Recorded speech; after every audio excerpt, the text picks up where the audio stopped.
Shalom saudara, apa kabar semuanya? Saya harap saudara baik-baik aja.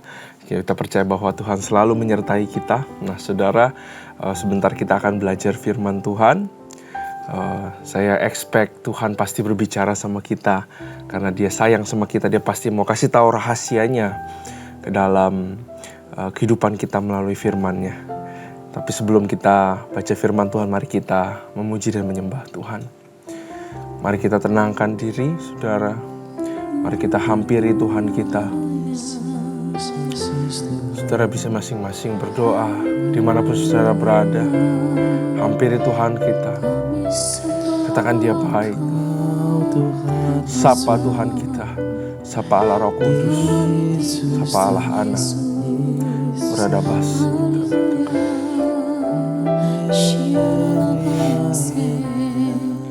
Ini kami Tuhan, ini aku Bapa. Selain Kau tiada yang lain, hanya Kau milikku di surga. Sekalipun dagingku lenyap, hatiku lelah tak berdaya. Ku sembah Engkau, Allah yang perkasa. Ku sanjung tinggi nama-Mu di hidupku, Tuhan, tiada yang lain. Hanya Kau satu di hatiku.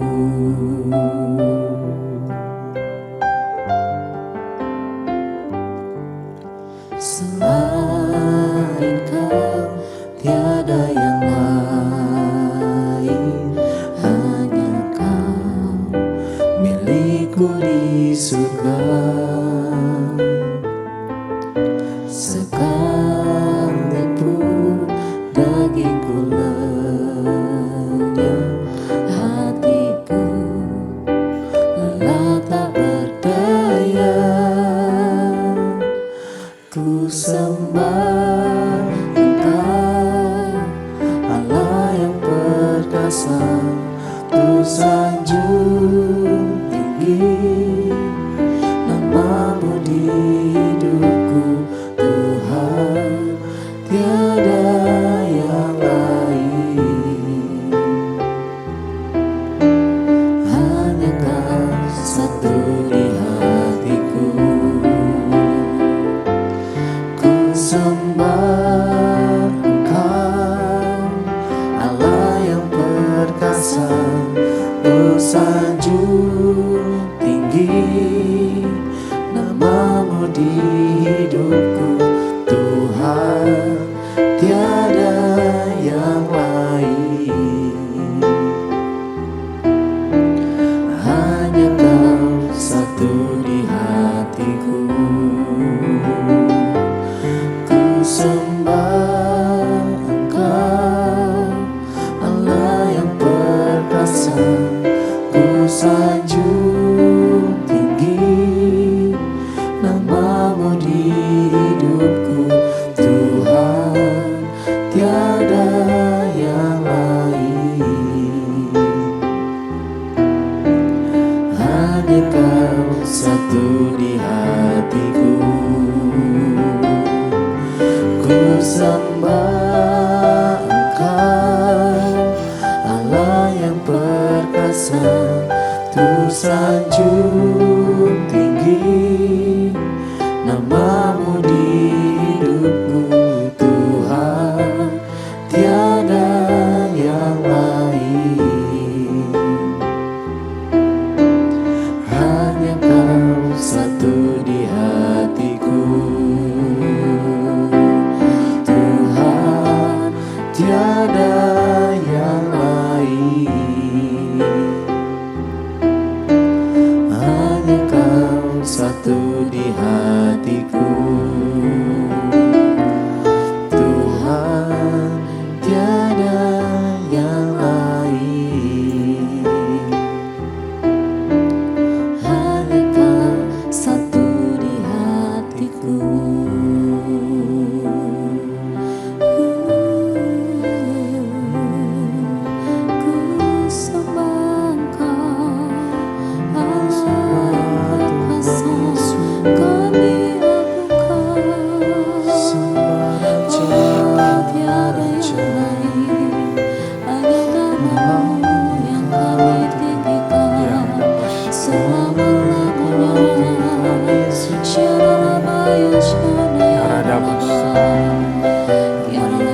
Ku rindu setiap waktu hidup di kebenaran-Mu, bukan dengan kuatku, namun karena Roh-Mu.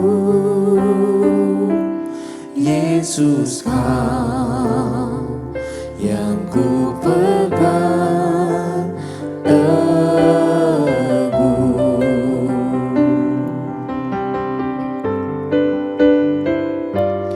Engkaulah Tuhan,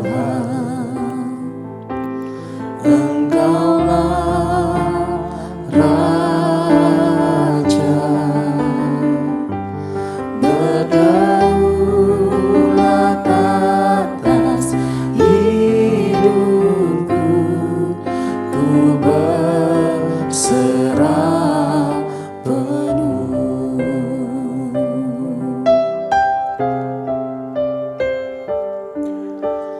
Ku rindu setiap waktu hidup di kebenaran-Mu, bukan dengan kuatku, namun karena Roh-Mu.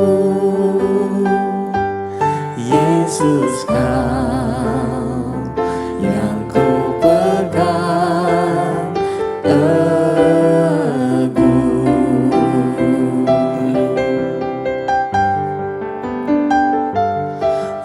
Engkaulah Tuhan, Engkaulah Raja, berdaulat atas hidupku, ku berserah penuh. Engkaulah Tuhan, Engkaulah Raja, berdaulat atas hidupku, ku berserah penuh.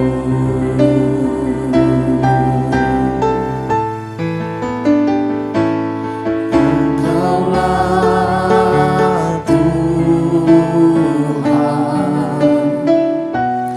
Engkaulah Raja,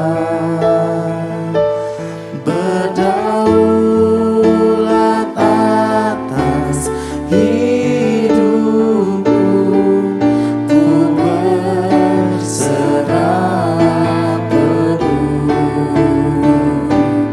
Engkaulah Tuhan, Engkaulah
Bapak, terima kasih buat kebaikan-Mu, buat kasih-Mu sepanjang hidup kami, juga buat kasih yang baru yang kami boleh nikmati pada hari ini, Tuhan.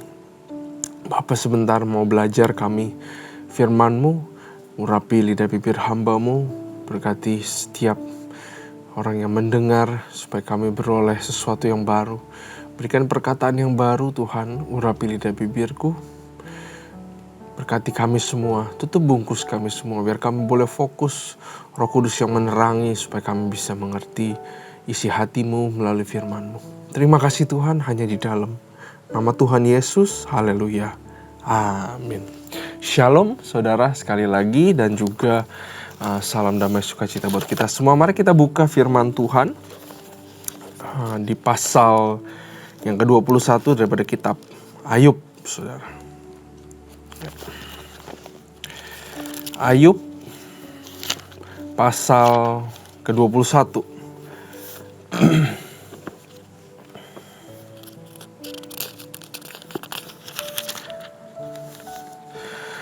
Jadi selama dari pasal 3 lanjut terus saudara, sampai sekarang kita di pasal 21 masih terjadi tukar pikiran, tukar pendapat, tukar debat saudara, saling komen tentang kenapa Ayub mengalami hal-hal seperti ini. Kalau kita tarik secara literal, saudara, 3-21 aja masih ribut. Artinya sebegitu rendahnya pengetahuan dan hikmat manusia, sehingga Ayub sampai sekarang masih belum mengerti. Teman-temannya juga sama, nggak mengerti juga saudara. Terbatas ya pengetahuan manusia untuk mengenal Tuhan, untuk mengetahui apa sih yang sebenarnya terjadi dalam kehidupan kita. Terkadang kalau saya melihat bahwa begitu banyak hal yang kita tanya ya dalam kehidupan kita, kenapa terjadi saudara. Dan kadang-kadang Tuhan memang tidak singkapkan ya. Kita harus terima itu bulat-bulat ya. Marilah kita belajar untuk mempercayai Dia daripada kita mencari-cari kenapa sesuatu itu terjadi ya. Kalau saudara sedang mengalami sesuatu sekarang, daripada bertanya-tanya mengapa, saudara bisa punya 10 opsi. Saudara tanya orang tua, saudara tanya keluarga, saudara tanya teman, saudara tanya orang-orang. Mereka bisa keluarin lagi opsi ke-11, 12, 13 ya. Pendapat yang berbeda-beda. Daripada itu semua kita stres, daripada kita fokuskan energi situ, mari kita fokuskan energi untuk mencari Tuhan dan untuk belajar percaya sama apa yang sedang saudara alami. Tuhan itu ada bersama dengan saudara. Ya, mari kita baca pasal 21. Pendapat Ayub bahwa kemujuran orang fasik kelihatannya tahan lama.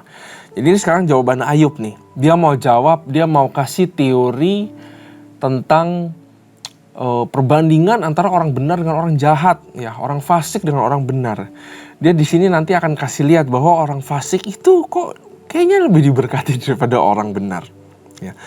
Artinya dia masih berdiri atas keyakinannya bahwa dia adalah orang benar.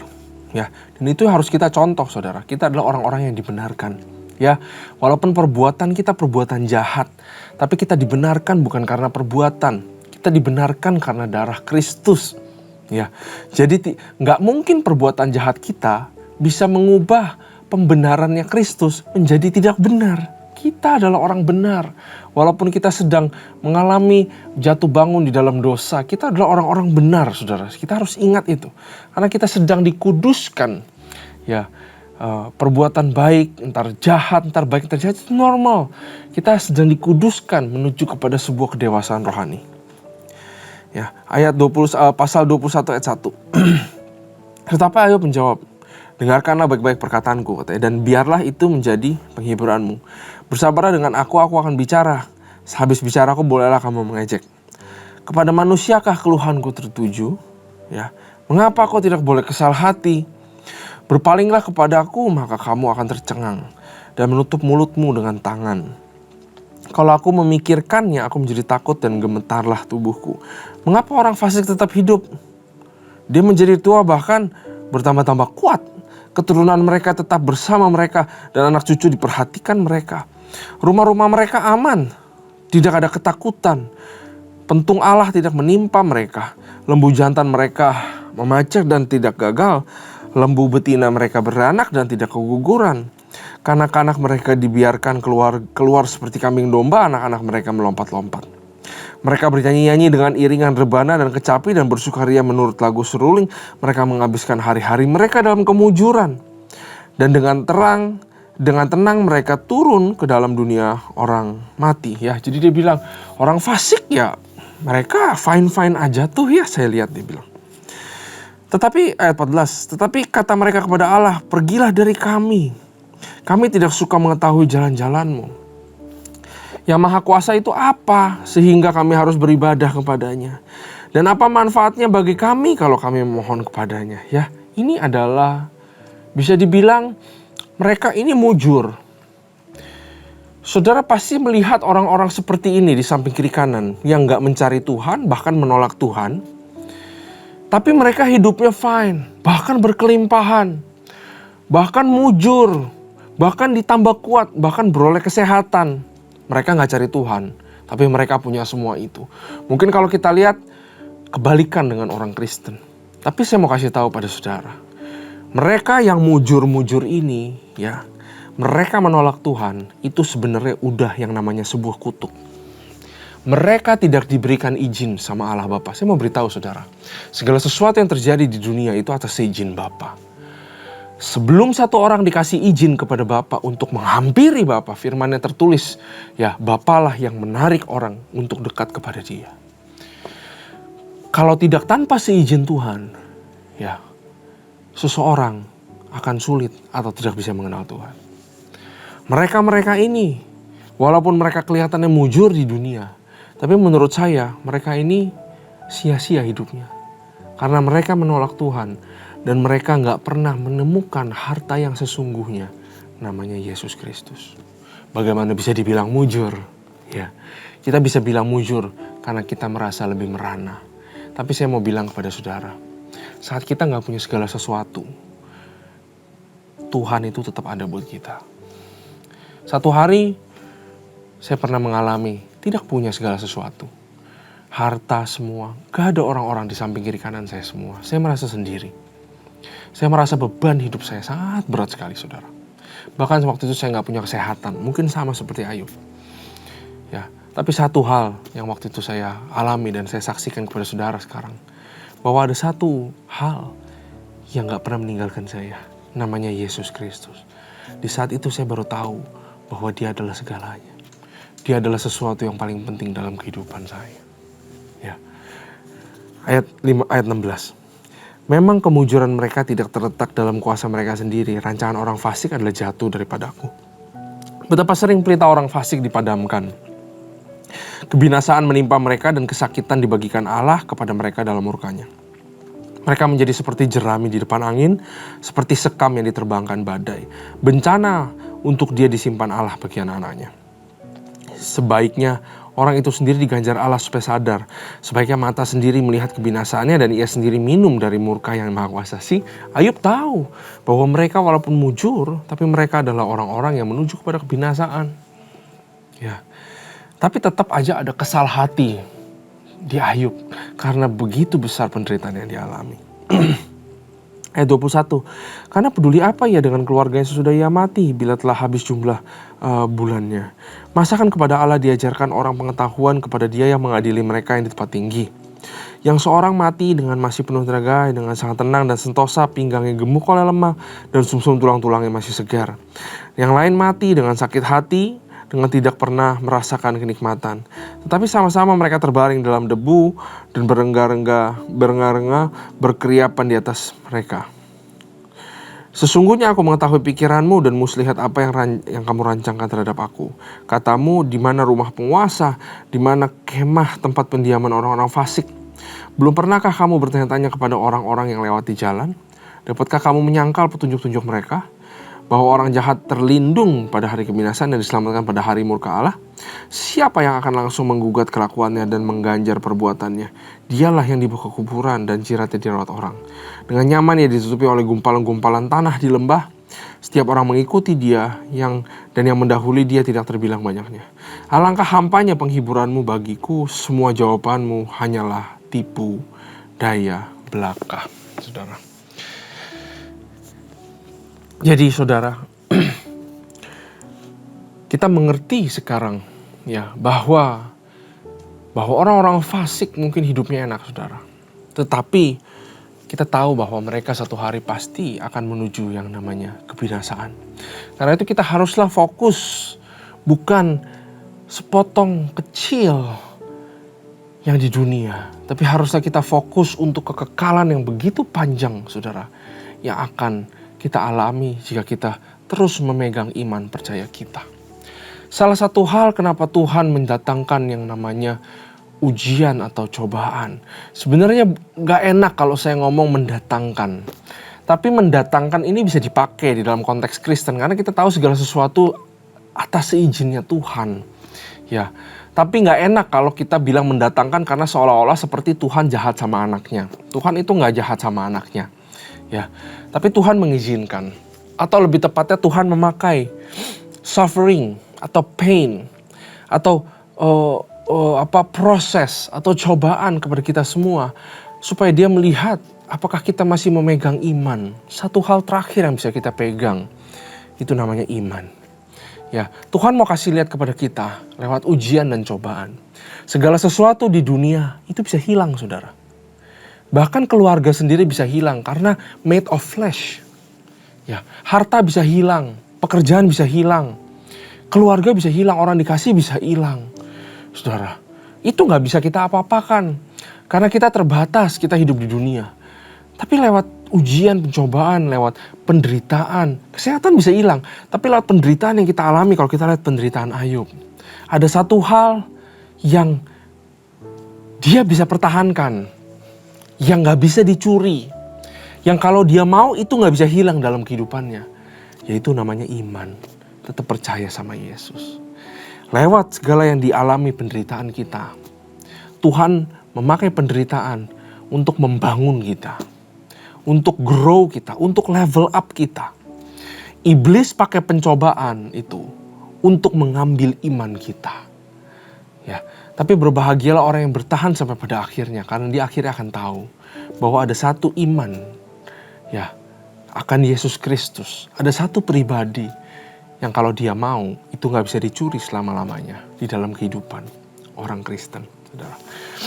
Nah, di dalam dunia, kita selalu menghadapi yang namanya proses. Ya, karena kita sedang masuk namanya proses sanctification. Justification, sanctification, glorification.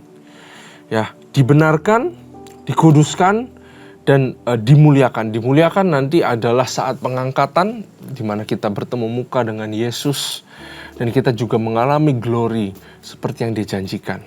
Tubuh kita akan mengalami physical glory juga, saudara. Sebelum ke sana, perlu pintu gerbangnya dibuka oleh namanya pembenaran.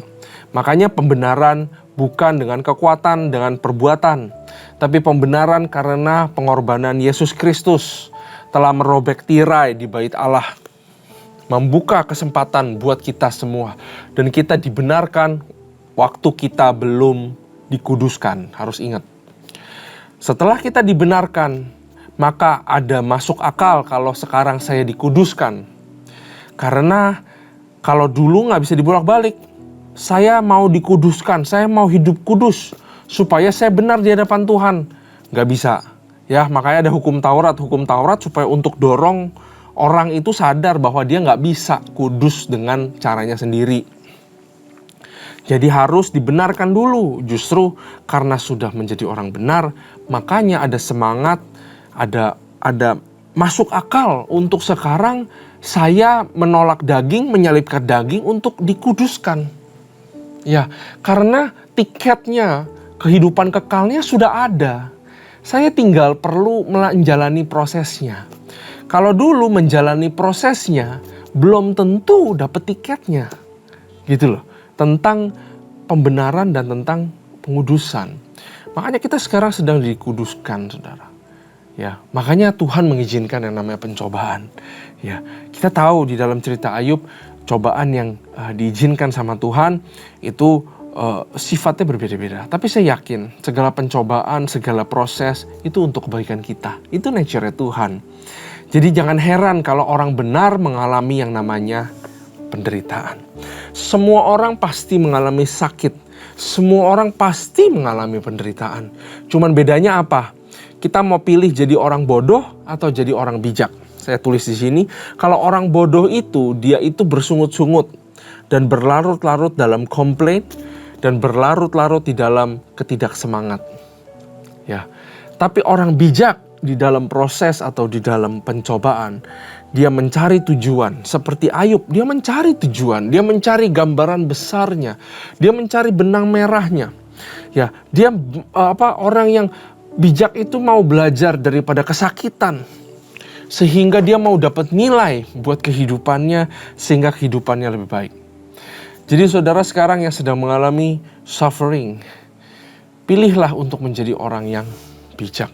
Ya, sebenarnya penderitaan dan pain merupakan sebuah alarm saudara, bahwa kehidupan kita sedang ada yang gak benar sebenarnya. Ya, tapi gak bisa 100% dipakai seperti itu. Di dalam keadaan Ayub gak bisa dipakai seperti itu. Karena alasan Tuhan mengizinkan kecobaan itu berbeda. Kita tahu dia ada ngobrol dengan iblis, si Tuhan. Iblis yang sengaja mau mendatangkan malapetaka. Tapi penderitaan atau sakit itu sebenarnya juga adalah alarm untuk menunjukkan bahwa ada yang tidak seimbang dalam kehidupan kita. Makanya teman-temannya sebenarnya masuk akal. Dia bilang kamu pasti ada sesuatu yang celah nih, ada lubangnya di mana. Ya, karena biasanya orang menghadapi cobaan supaya orang sadar ada lubang itu dan mau bertobat. Tapi teman-temannya juga salah lah saudara kalau terus ngotot di daerah situ. Ya. Nah, saudara, kalau saudara sakit secara badan, ya, saudara mungkin batuk, pilek, saudara demam. Saat saudara mengalami sakit suffering, maka saudara akan segera tahu bahwa di dalam tubuh saudara ada yang tidak seimbang. Begitu juga soal finance, begitu juga soal keluarga. Kalau saudara mengalami sebuah penderitaan, sebuah sakit, ya, di dalam finance-mu, di dalam pernikahanmu, di dalam relationship, di dalam pekerjaanmu saudara mengalami sesuatu, kita tetap bisa yang namanya evaluasi. Mungkin ada hal yang tidak seimbang. Tapi kita juga harus tahu batas. Jangan sampai kelewat batas sehingga kita dimanipulasi sama iblis. Sehingga kita mencari-cari kesalahan yang sebenarnya nggak ada. Sehingga kita rasanya berdosa terus di hadapan Tuhan. Ya. Nah, sakit atau penderitaan juga adalah bahan baku berkat yang lebih besar lagi. Kenapa saya tahu itu? Karena saya baca sudah Ayub sampai habis saudara. Kita tahu nanti di belakang Ayub bertahan sampai pada akhirnya. Dan Tuhan lipat gandakan apa yang dia miliki sebelumnya. Penderitaan kita adalah bahan baku untuk kita level up sama Tuhan. Ya, penderitaan kita, suffering kita, saat kita berhasil keluar jadi pemenang. Pemenang itu artinya apa? Bukan cuma masalah selesai. Tapi saudara itu menang atas dirimu yang sebelumnya. Artinya kamu naik level, karaktermu naik level, attitude-mu naik level, imanmu naik level, pengharapanmu naik level, percayamu naik level. Artinya kamu menang bergulat dengan dirimu yang sebelumnya, dirimu yang lama, sehingga kamu keluar jadi pemenang dan jadi diri yang baru. Tentu diri yang lebih baik di dalam Kristus. Pasti dalam suffering dan dalam pain itu ada pertolongan Tuhan dan ada kebaikan Tuhan setelahnya saudara. Sama seperti sebuah binatang tiram, saudara. Saudara tahu ya, oyster, saya mungkin pernah cerita ini. Tapi saya selalu teringat oyster kalau saya teringat yang namanya penderitaan. Oyster itu menghasilkan mutiara, saudara, pearl. Saudara tahu pearl itu begitu mahal. Ya, pearl itu mendatangkan buah. Pearl itu indah, cantik, value-nya tinggi, saudara. Bagaimana dia menghasilkan pearl adalah dengan kalau dia kemasukan parasite, saudara. Kemasukan binatang lain yang kecil, kemasukan bakteri, kemasukan pasir pun kadang-kadang bisa katanya saudara. Jadi tiram itu dia sangat lembut, kemasukan benda asing, dia rasa sakit sekali katanya. Ya, sehingga benda asing itu dilapisi lapisan demi lapisan yang namanya nacre. Ya, lapisi lapisan putih, layer demi layer, very tipis saudara. Tapi layer demi layer, bertahun-tahun dihadapi penderitaan itu, bertahun-tahun dia mengeluarkan sesuatu yang baik di dalam penderitaannya, sehingga terbentuklah mutiara, saudara. Dan mutiara itulah buah yang bisa dihasilkan lewat sebuah penderitaan. Karena itu saudara yang sedang suffer, ya, sama seperti Ayub, jangan ngiri sama orang-orang yang fasik, saudara. Tapi ketahuilah bahwa Tuhan akan memunculkan dirinya pasti. Dan saya percaya selalu ada berkat dan ada pertolongan. Tuhan akan mengangkat saudara kembali. Dan saya percaya saat Tuhan mengangkat saudara, saudara gak akan lagi berada di level yang sama. Amin. Terima kasih Tuhan buat firman ini. Sungguh sangat luar biasa. Berkati kami semua untuk menghadapi pembelajaran selanjutnya di hari besok Tuhan. Berkati kami senantiasa keseharian kami semua. Bersyukur punya Tuhan yang luar biasa. Hanya di dalam nama Tuhan Yesus Kristus. Dalam memuji Engkau kami telah belajar firman-Mu. Haleluya. Amin. Tuhan Yesus memberkati.